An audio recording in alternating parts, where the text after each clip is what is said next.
الصلاۃ والسلام علیکہ یا رسول اللہ، الصلاۃ والسلام علیکہ یا حبیب اللہ، الصلاۃ والسلام علیکہ یا نبی اللہ وعلی آلک و اصحابک یا نور اللہ صلی اللہ تعالی علیہ وسلم۔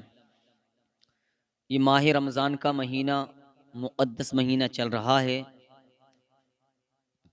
عظمت والا ماہ رمضان کا مہینہ چل رہا ہے، شان والا ماہ رمضان کا مہینہ چل رہا ہے، اور یہ فضیلت والا ماہ رمضان شریف کا مہینہ چل رہا ہے۔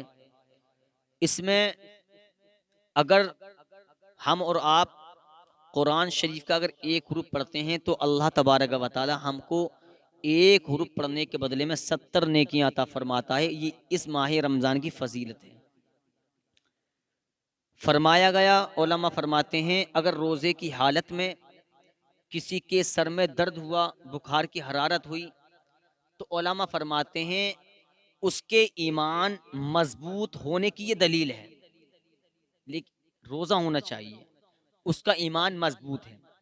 نہ جانے ہمارے کتنے ایسے ہٹے کھٹے نوجوان ہمارے مسلمان بھائی، اللہ تعالیٰ نے طاقت بھی دی ہے، قوت بھی دی ہے، عزت سے بھی نوازا ہے، وقار بھی عطا فرمایا ہے، لیکن دیکھا جاتا ہے کہ وہ روزے سے بالکل محروم ہے، روزہ نہیں رکھتے، جان بوجھ کر نہیں رکھتے۔ روزہ ہم پر فرض ہے۔ یہ ماہ رمضان اس لیے آتا ہے تاکہ ہمیں پرہیزگاری حاصل ہو جائے، اور امتوں پر بھی روزے فرض کیے گئے ہیں، ہم پر بھی کیے گئے ہیں تاکہ ہمیں پرہیزگاری حاصل ہو جائے، قرآن میں ذکر ہے۔ لیکن جس کو اللہ تعالیٰ نے طاقت بخشی، ہٹا کھٹا ہے، موٹا تازہ ہے، وہ روزہ نہ رکھے۔ روزہ نہ رکھنے والے کی سزا یہ بتائی ہے، علماء فرماتے ہیں، جس نے جان بوجھ کر ایک روزہ چھوڑ دیا، جان بوجھ کر ایک روزہ چھوڑ دیا، اس کی سزا یہ ہے کہ 600 سال تک اس کو جہنم میں جلنا پڑے گا۔ اللہ اکبر! 600 سال تک اس کو جہنم میں جلنا پڑے گا۔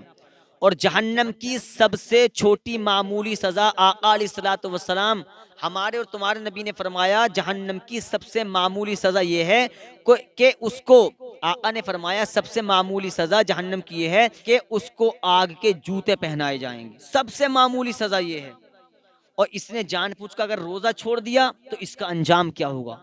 600 سال تک جہنم میں جلنا پڑے گا۔ آج ہمارے معاشرے میں ڈر خوف بالکل نکل گیا۔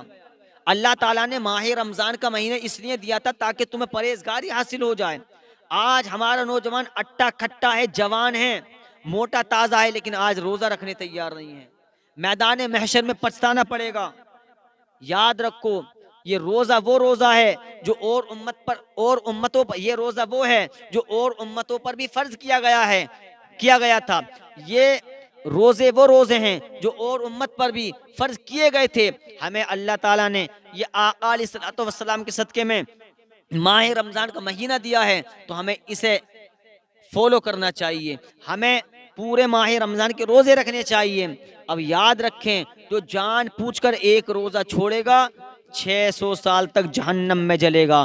600 سال تک جہنم کی آگ میں بھڑکایا جائے گا، اس کو جلنا پڑے گا۔ اور سب سے معمولی سزا میرے مصطفیٰ نے کیا فرمائی کہ آگ کے جوتے پہنائے جائیں گے۔ ارے ہمارے انجیکشن لگوانے ہم تیار نہیں ہوتے، ہمیں ڈر لگتا ہے کہ ہمیں تکلیف ہوگی۔ اگر ہم سونے کی حالت میں ہمارے مچھر کاٹ لے تو ہماری آنکھ کھل جاتی ہے، ذرا سی آگ اگر ہمارے لپٹے مار دے تو ہم پیچھے کو ہٹ جاتے ہیں، پنی جل کر اگر ہمارے جسم پر لگ جاتی ہے تو وہ جب تک ٹھیک نہیں ہوتی تو اس میں سے آگ نکلتی ہے۔ لیکن یہ جو روزہ نہیں رکھ رہے ہیں، جو روزہ نہیں رکھتا ہے، اس کو 600 سال تک جہنم میں جلنا پڑے گا۔ پیارے مسلمانوں، اس ماہ رمضان کے روزوں کو فالو کریں اور رکھیں، اس لیے کہ یہ ہم پر فرض ہیں۔ اس میں کوئی دولت خرچ کرنی نہیں پڑ رہی، یہ چاہے غریب ہو یا امیر ہو، یہ دونوں پر فرض ہیں، دونوں پر فرض ہیں۔ غریبی امیری بات کی بات ہے، لیکن چاہے غریب ہو یا امیر ہو، یہ دونوں پر فرض ہیں۔ اور جس نے ماہ رمضان کا جان پوچھ کر ایک روزہ چھوڑ دیا، اس کو 600 سال تک جہنم میں جلنا پڑے گا۔ اللہ تبارک و تعالی ہم سب کو ماہ رمضان کے سبھی روزے رکھنے کی توفیق عطا فرمائے، اور آقا علیہ الصلوۃ والسلام کے فرمان پر چلنے کی توفیق عطا فرمائے۔ یہ ماہ رمضان ملا ہے تو مصطفیٰ کے صدقے میں ملا ہے۔ اعلیٰ حضرت نے اسی کو منظر کشی کیا ہے۔ اعلیٰ حضرت فرماتے ہیں ہیں، کون دیتا ہے، دینے کو منہ چاہیے، دینے والا ہے سچا ہمارا نبی، دینے والا ہے سچا ہمارا نبی۔ اللہ تبارک و تعالی ہم سب کو ماہ رمضان کے روزے رکھنے کی توفیق عطا فرمائے۔